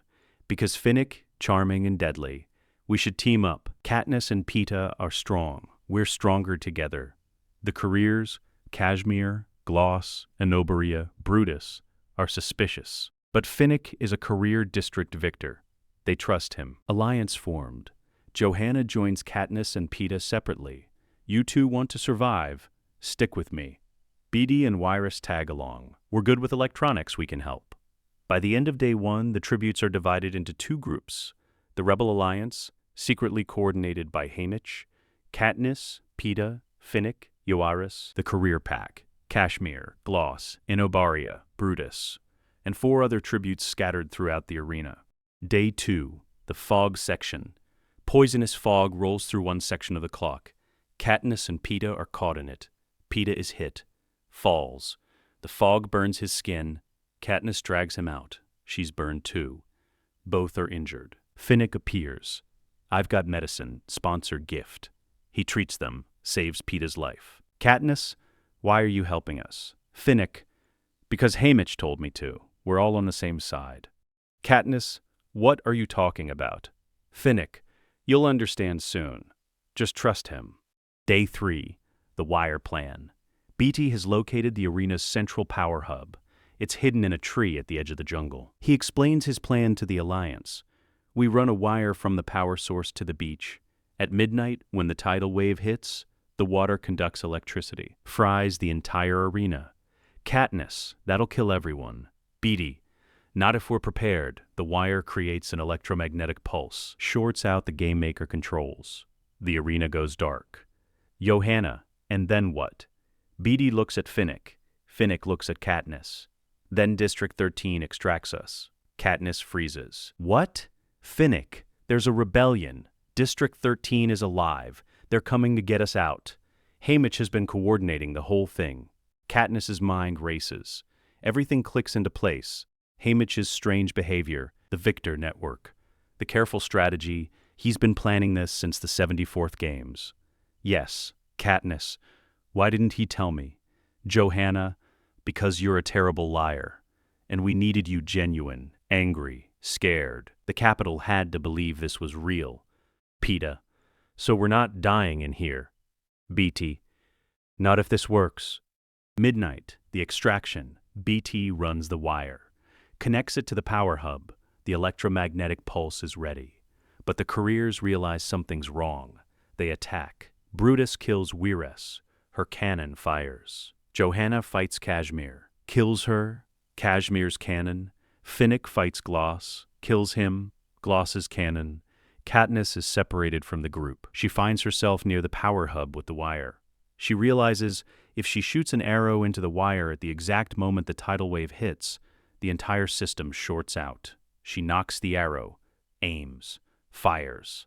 The arrow hits the wire. The electromagnetic pulse detonates. Every screen in the arena goes black. The force field collapses. The sky literally explodes, a hole torn in the ceiling of the arena. Hovercrafts descend. District 13 extraction teams. Katniss is grabbed, lifted. She sees Finnick being pulled up. BT, she screams. Peeta, where's Peeta? Finnick shouts back, he's with Johanna, they're getting him. Katniss is pulled into the hovercraft. The door closes. She collapses, unconscious. Critical change. Peeta's rescue. In the original timeline, Peeta was captured by the Capitol, Johanna was captured. Inobaraya was captured. This time Haymitch coordinated differently. He had 3 hovercrafts, not 2. Hovercraft 1, Katniss, Finnick, Beatty, primary targets. Hovercraft 2, Peeta, Joanna. Hovercraft 3, extraction backup and capital interference, decoys to draw peacekeeper fire. They were both pulled up before the capital could intervene. Inobaria and Brutus were left behind, captured by the capital. But Peeta is safe. No capture, no hijacking, no torture, no tracker-jacker venom rewiring his brain to hate Katniss. He's whole, intact, safe. When Katniss wakes up on the hovercraft, Peeta is beside her. She grabs him. You're here. You're really here, Peeta. I'm here. We made it. Katniss starts crying. Relief, terror, confusion. Haymitch appears. Welcome to District 13.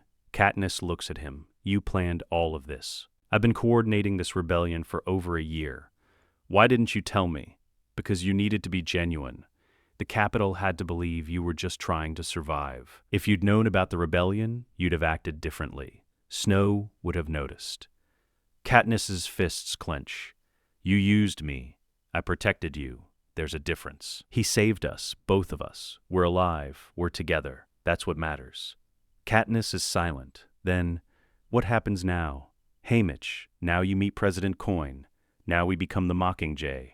Now we fight back. District 13, Command Center. Reunion, the hovercraft lands in District 13. Katniss and Peeta are escorted into the command center. President Coin waits. So does Commander Boggs and Gale. Katniss gasps. Gale Hawthorne, her best friend, alive, safe, here. He crosses to her. They embrace. You're alive, Katniss says. Gale, Haymitch evacuated me months ago, along with most of District 12, your mother, Prim. They're here, safe. Katniss turns to Haymitch. Prim is alive? Yes.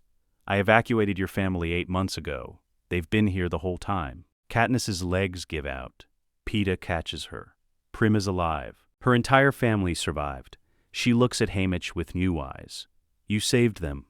I told you I'd protect you. That includes everyone you love. Hugs him. Haymitch stiffens. He's not used to affection, but slowly hugs her back. Thank you, she whispers. You're welcome. District 13. 3 months later, the rebellion is in full swing.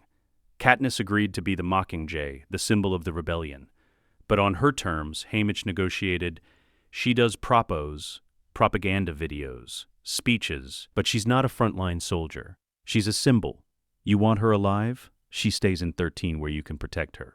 Katniss films propo, wears the Mockingjay armor, delivers speeches that ignite the districts, but she's not in combat, not risking her life unnecessarily. Peeta stands beside her in the propo. He's the voice of the rebellion. His broadcasts dismantle capital propaganda with surgical precision. He was never hijacked, never broken. He's whole. Articulate, powerful. Together, they're unstoppable. The victor strike teams, while Katniss and Peeta handle propaganda, the real fighting is done by the victors. Haymitch organized them into specialized units. Alpha Team, Finnick, Joanna. Frontline Assault, Capital District Infiltration. They lead rebel forces into capital territory, district by district. Tech Team, BT remaining District 3 engineers. Capital Infrastructure Sabotage. They hack power grids, communications, military systems. The capital's technology turns against itself. Recon Team, Chaff and Obaria, who defected after capture. Intelligence gathering. They extract captured rebels and provide tactical intelligence. Haymitch trains them using his future knowledge. Snow's mansion has 3 underground bunkers. Access points here, here, and here. Finnick. How do you know this? I've spent 24 years studying the capital. Trust me, because he's been right about everything else. 6 months into the war, the multi-district offensive. The rebellion strikes simultaneously across Panem District 11, cuts food supply to the capital. Starvation begins. District 3 sabotages tech infrastructure. Capital communications collapse. District 4 establishes naval blockade. No supplies reach the capital by sea. District 13 provides air support and ground forces. The capital is isolated, starving, desperate, President Snow orders brutal retaliation, bombs civilian areas, executes prisoners. But the districts don't break, they fight harder. The pod map. Haymitch's ultimate advantage. In the original timeline, the Capitol's security pods killed dozens of rebel soldiers during the march on the Capitol.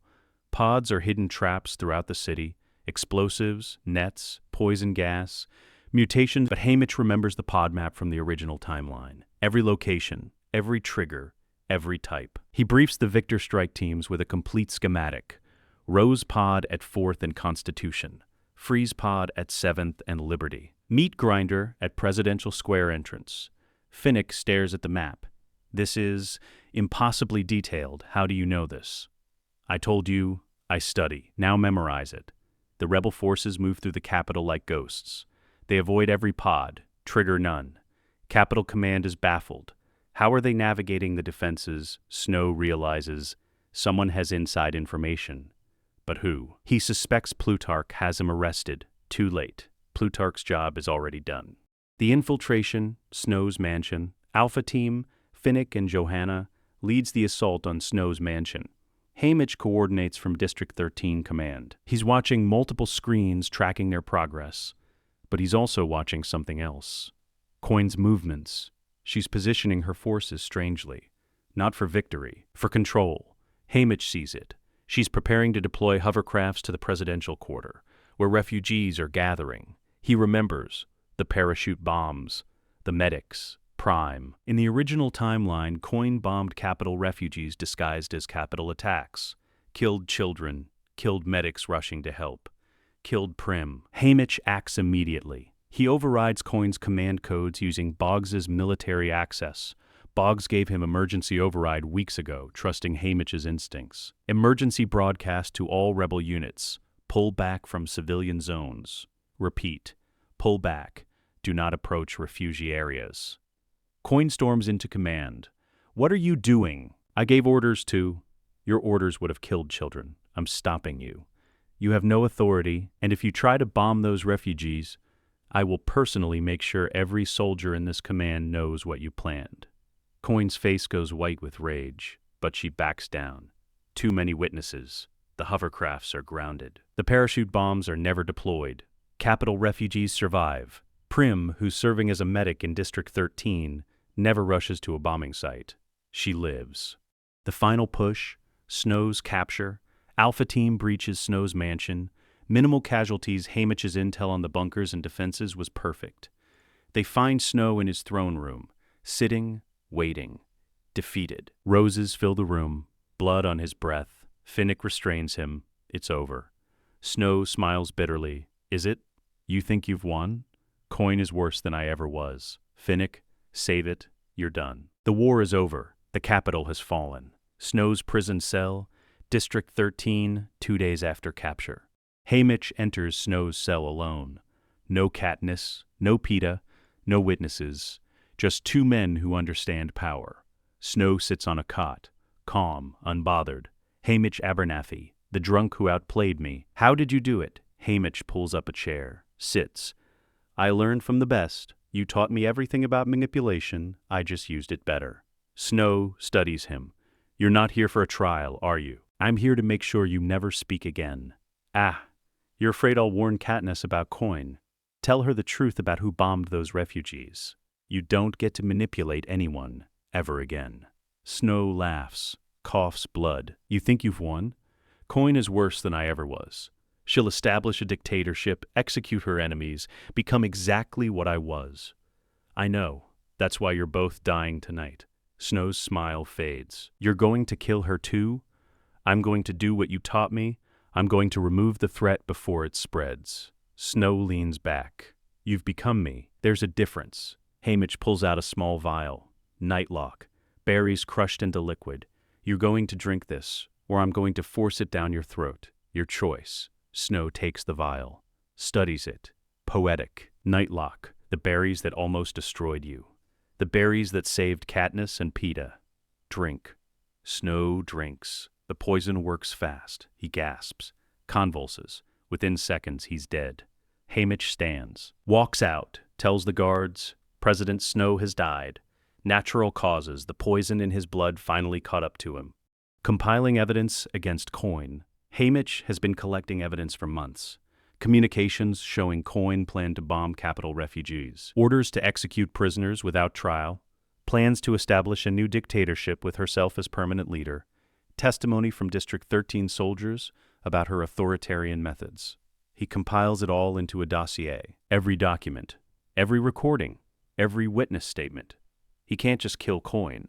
That would make her a martyr. Start a civil war between her loyalists and the rest of the rebellion. He needs to destroy her politically first, then physically.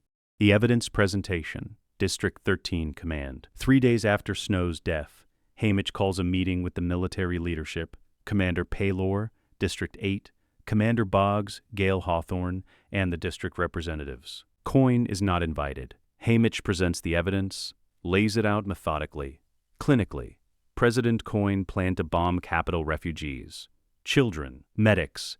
She was going to disguise it as a Capitol attack to turn public opinion against Snow, even after he was already defeated. This is monstrous. It gets worse. She's been planning to establish herself as permanent leader. No elections, no term limits. A dictatorship with rebel branding. Boggs, why are you showing us this? Because we didn't fight a war to replace one tyrant with another. Coin needs to be removed, arrested, tried, and if necessary, executed. The room is silent. Gale speaks. You're accusing the president of the rebellion of war crimes. I'm accusing her of being exactly like Snow. Different flag, same tactics. This is comprehensive. How long have you been collecting this? Months. I've been watching her, and I knew eventually she'd show her true colors. We need to vote. Do we arrest President Coin? The vote is unanimous. Yes. Coin's arrest. That evening, Coin is arrested in her quarters by Commander Boggs and District 13 military police. She rages, "You can't do this! I led this rebellion. The district's led. You tried to steal it. Held for military tribunal." Haymitch watches from a distance. Doesn't gloat, doesn't feel victory, just relief. One more threat eliminated. The tribunal. 1 week later, Coin's trial is swift. The evidence is overwhelming. She's found guilty of conspiracy to commit mass murder, the planned refugee bombing, authoritarian overreach, violation of military protocol, crimes against humanity, sentence execution by firing squad. Coin is executed 3 days later. Not by Katniss, not as a dramatic assassination. Clinical, efficient, final. Haymitch doesn't attend. He's already moved on to the next phase. That night, Haymitch alone. Haymitch sits in his quarters in District 13, stares at his hands. He's killed 2 people in cold blood, Snow, and by proxy Coin. He's manipulated everyone, lied, used people as chess pieces. He's become exactly what he fought against, a man who kills to prevent killing. But Katniss is alive, Peeta is alive and whole. Prim is alive. The rebellion succeeded without mass casualties. The cost, Haymitch's soul. Worth it, he whispers to himself. Every damn second. District 13, 2 weeks after Coin's execution, Commander Paylor assumes leadership. She's elected by the district representatives. Real democracy. Term limits. Oversight, everything Coin wasn't. Paylor offers Haymitch a position, advisor to the president. Help us build a new Panem. Haymitch refuses. I'm not a politician. I'm a drunk who got lucky. You're more than that, maybe, but I'm also a man who murdered 2 people in cold blood. I don't belong in government. Paylor. Then, what do you want? To District 12 to rebuild? District 12 was bombed. There's nothing left. The confession, Katniss and Peeta confront Haymitch. Before Haymitch can leave District 13, Katniss and Peeta corner him. They've heard rumors, whispers about Snow's death. Coin's evidence appearing mysteriously. Katniss, you killed them both, didn't you? Snow and Coin. Haymitch doesn't lie. Yes. Peeta, why didn't you tell us? Because I promised you could be kids. That means you don't have to know everything I did to keep that promise. Katniss's fists clench. You took away my choice. I took away your burden. There's a difference. Peeta, what gave you the right? Haymitch meets their eyes. Nothing. I did it anyway. Hate me if you want. But you're alive. You're whole. Peeta, you weren't captured. You weren't hijacked. You're still yourself. Katniss, your family survived. Prim is alive. That's all that matters. Katniss's anger wavers. Prim is alive because of you. Yes. You saved her. I saved all of you. Silence. Peeta, what did it cost you? Haymitch looks away. Everything, and I'd pay it again. Katniss steps forward, hugs Haymitch. He stiffens, then slowly returns it. Thank you, she whispers, for carrying it so we didn't have to. Haymitch's voice breaks. That was the deal. 5 years later, District 12, rebuilt. District 12 rises from the ashes. Not the same. Better, new homes, new infrastructure, a memorial in the town square for those lost in the bombing. But most of the district survived. 7,200 of 8,000 citizens. Thanks to Haymitch's evacuation, they returned. Rebuilt, thrived. Haymitch stands in the town square watching. He's older, grayer, but sober. 5 years without a drink. 5 years of clarity. It's been hell, but it's been worth it. Katniss and Peeta's wedding, the entire district gathers for the ceremony. Peeta wears a suit. They marry in the meadow where Katniss used to hunt. Haymitch sits in the back, watching. Peeta is smiling. No hijacking. No yellow eyes. No trauma-induced violence. Just a man in love, marrying the woman he's loved since he was 5. Katniss is laughing. Young, free, not the broken girl from the original timeline. Not the shell-shocked soldier. Just a woman choosing happiness. Prim is the maid of honor. 21 years old, training to be a doctor. Alive, healthy, whole. Haymitch's eyes water. He doesn't cry, but it's close. After the ceremony, Katniss finds him. She sits beside him in silence. Finally, thank you. For what? For carrying it. All of it so we didn't have to. Haymitch, that was the deal. I know what you gave up. I know what it cost. Was it worth it? Katniss looks back at the celebration. Peeta dancing with Prim. Gale laughing with friends. Her mother smiling. Yes. God, yes. Haymitch's house. That evening, Haymitch returns to his house in Victor's village. He's cleaned it up over the years. No more broken bottles. No more decay. The geese are still there. Fat. Happy. He sits on the porch with a cup of coffee. Not liquor. Finnick visits. He married Annie 2 years ago. They're expecting their first child. The world didn't end, Finnick says. Haymitch, no, it didn't. You think we're done? Really done? No. There'll be other fights, but not today. Today we rest. Finnick sits beside him. You saved us all, you know. Every victor, every district. You orchestrated everything. I did what I had to. You did more than that. You sacrificed your soul so we could keep ours. Haymitch is silent. Finnick, was it worth it? Haymitch thinks of Prim at the wedding. Peeta's unbroken smile. Katniss's laugh. Yes. Every damned second. The final memory. Haymitch closes his eyes that night. Memory flash. The original timeline. Prim's funeral. Peeta screaming, trying to kill Katniss. Katniss broken in the bunker.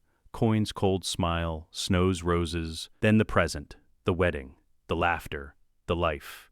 He whispers to himself, I kept my promise. He opens his eyes. Stares at the stars. Somewhere in the multiverse, there's a timeline where he stayed drunk. Where Prim died. Where Peeta was hijacked, where Katniss was destroyed. But not here, not this timeline. Here they're alive, they're happy, they're free, and it only cost Haymitch his soul. Worth it, he says again. Final scene, the porch at dawn. Haymitch sits on his porch as the sun rises over District 12. He's 46 years old, sober, at peace for the first time in his life. The geese honk. He throws them scraps. A figure approaches. Katniss. She's carrying a basket. Brought you breakfast, she says. You don't have to do that. I know, but I wanted to. They sit together, eat in comfortable silence. Finally, Katniss, do you regret it? Any of it? Haymitch considers. I regret what I became, the things I did, the people I killed. But I don't regret the outcome. You're alive, Peeta's whole. Prim is safe. That's victory. That's what it cost, and I'd pay that price again. You're a good man, Haymitch. I'm a monster who protected the people he loved.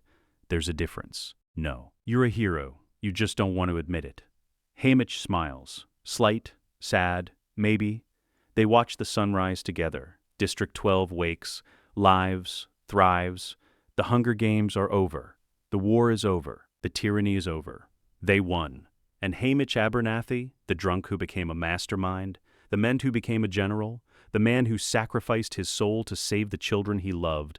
Final voiceover. Haymitch's voice. They asked me once what makes a victor. I told them it's survival. But that's not true. Survival is what tributes do. Victors protect. They sacrifice. They carry the weight so others don't have to. I was a failed mentor for 24 years. I watched kids die. I drank myself numb, but I got one more chance. One chance to do it right. I manipulated. I murdered. I played God with people's lives. And I'd do it all again. Because they're alive, they're happy, they're free. Prim lived. Peeta stayed whole. Katniss got to be young. That's victory. That's what it cost. And it was worth every damned second. I kept my promise.